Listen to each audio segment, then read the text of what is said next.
Set पे आपने entry मारी थी, फर्स्ट डे फर्स्ट टाइम, कैसी फीलिंग्स के साथ, क्या इमोशंस थे, क्या दिमाग में चल रहा था, क्या दिल में चल रहा था? It was a big day of course. Butterflies थे because this is such a big show, iconic show है. और एज अनिता भाभी एंट्री करना ऐसा लग रहा था. बहुत सारे क्वेश्चंस थे अपने अंदर भी कि ऑफ कोर्स कॉन्फिडेंस था बिकॉज अगर मेरी सिलेक्शन हुआ है तो कुछ देख के सिलेक्शन हुआ होगा, लेकिन फिर भी एक वो अंदर नर्वसनेस रहती है ना कि भला no fit in the character. इतना इतना बड़ा कैरेक्टर है और इतना फेमस है, और स्पेशली ये मेरे एरिया में, मैं नॉर्थ से हूँ तो वहाँ इतना फेमस है, तो will I be able to do justice with it? So बहुत सारी वो फीलिंग्स में बात करने में भी इस समय आ रही है जब मैं पहला दिन का वो जब मैं आ रही थी तो. ओके. पहला सीन जब आपने शूट किया तो याद है कि कौन से कलर का आउटफिट पहन रखा था अनीता भाभी ने? Yes absolutely. मैंने मरून कलर की साड़ी पहनी हुई थी and with a sequence blouse and I वोर, हाँ ये पहना हुआ था, आउटफिट मेरा ये था. ओके. एक्सेसरीज अगर मैं आपको पूछूं, count the number of accessories, कितनी एक्सेसरीज आपने पहने होंगे उस वक्त? मैंने एक नेक पीस पहना हुआ था ब्लैक कलर का and cos matching earrings 2, and मैंने एक वॉच पहनी हुई थी और एक ब्रेसलेट पहना हुआ था. सो 4 एक्सेसरीज. कौन सा वो पहला शख्स था या मैं कहूँ कि कौन सा वो पहले को आर्टिस्ट थे आपके इस सेट के जिनसे आपकी पहली कॉन्वर्सेशन हुई, और क्या कॉन्वर्सेशन थी अगर कुछ याद है उस दिन पर? तिवारी जी. कैसे भूल सकती हूँ. पहले दिन मैं मॉक शूट के लिए आई थी और तिवारी जी के साथ मेरे सीन थे, और ऐसे पहली बार मेरे को सामने से देख रही थी, थोड़ा ऐसे स्क्रीन पे देखा है हमेशा, तो मुझे ऐसा लग रहा था कि पता नहीं कैसे होंगे, but no he was so supportive. उन्होंने इतना कंफर्ट मुझे फील कराया वहाँ पे पहले सीन में, मुझे मॉक शूट में.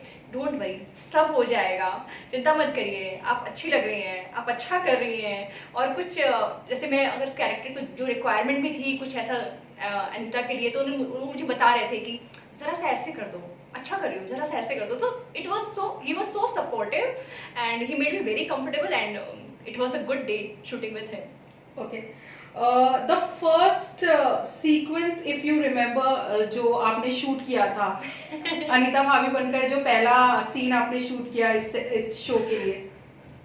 शो में जो सीन शूट किया था आफ्टर माय एंट्री, हाँ. तो मैं रिक्शे पे आई थी और रिक्शे पे मैंने विभू को थोड़ा सा डांटा था, एंड उसके बाद मैं उस पहले दिन पहले सीन में मैं मूव्स कर रही थी, मैं डांस कर रही थी, क्योंकि साथ साथ तिवारी जी का ड्रीम सीक्वेंस भी शुरू हो गया था. सो पहले दिन में इतना सब कुछ हो गया था. और उसके अलावा शूट करने के बाद तो मैं मॉक शूट पहले दिन शूट की थी, बट सीन वाइज हाँ ये सीन शूट किया था. मैं मस्त रिक्शे पे आ रही हूँ, सेक्सी अनीता भाभी बन गई और ये सब हो रहा था. Okay. What is the famous catch phrase? मतलब जब हम भाभी जी घर पर रह की बात करते हैं तो इतने सारे कैच फ्रेजेस हैं जो दिमाग में आते हैं, तो अनीता भाभी को एज एन सॉरी विदिशा को कौन सा कैच फ्रेज दिमाग में आता है? विभू मेरे लिए कॉफी लेके आओ. वो हमेशा उसको काम पे लगा देती है, और this is what I can remember कि वो हमेशा ऐसे ही करती है. या तो एक और है, वो हमेशा तिवारी जी को बोलती है कि ये आपके होठ क्यों फड़फड़ा रहे हैं.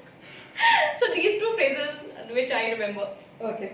The first call you received, after your look as Anita Bhabhi was out, who was that person and what was the conversation? वैसे तो बहुत सारी कॉल्स आना शुरू हो गई थी. Which I remember is a call from Varanasi, from one of my relative. She was so happy to see me as Anita Bhabhi. जब उन्होंने देखा ये चीज पता चला उनको, एंड उन्होंने बोला कि तुम बहुत ही परफेक्ट लग रही, you are fitting in the frame and you are looking absolutely gorgeous as Anita. So I was very very happy that day. Okay. The last question is कि पहला फेस्टिवल जो आपने शूट किया इस कैरेक्टर में आने के बाद? होली. मतलब होली चल रही है हमारी, होली शुरू हो गई है और बहुत ही मजा आया. होली का सीक्वेंस हमने शूट किया, बहुत ही नाच गया. जब से आई हूँ तब से मैं शायद 1 या 2 दिन ऐसा हुआ जिससे मैंने डांस नहीं किया हो. एवरी डे कुछ ना कुछ करके डांस कर रही हूँ मैं। और होली का तो सीक्वेंस ही ऐसा था कि सबके साथ मैंने विभू के साथ डांस किया, मैंने तिवारी के साथ डांस किया, मैंने अंगूरी जी के साथ डांस किया, सबके साथ डांस किया। So it was Holi sequence. Okay, क्योंकि डांस की आपने बात कर दी है तो जानना चाहेंगे डांस का शौक है या यहीं आप आकर नाचना पड़ रहा है इतना ज्यादा? नहीं नहीं, मुझे बहुत शौक है डांस का। सो वो मेरा शौक भी यहाँ पे सेट पे आके पूरा हो रहा है। Okay, thank you.